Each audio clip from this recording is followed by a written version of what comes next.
Saya kan informasi dari warga ada penemuan mayat di perumahan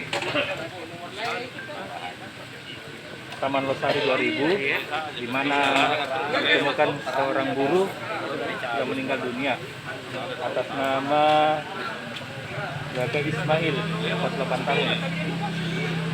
Jadi korban ditemukan dalam keadaan tercelupuk dan meninggal dunia, yang mana menurut keterangan saksi bahwa berawal korban sementara membersihkan badan dan kemudian tidak jadi, baru beberapa langkah mau masuk ke dalam rumah korban langsung jatuh tercelupuk sehingga teman-teman korban membantu, namun korban sudah tidak bernyawa lagi. Ini sekitar jam berapa kejadiannya? Tadi saya mendapat informasi sekitar jam 16:10. Langkah yang diambil sekarang apa? Jadi tadi kita sudah menghubungi dari Nafis maupun dari Jepol Bayangkara, dan sementara korban dibawa ke Rumah Sakit Bayangkara untuk dilakukan pemeriksaan.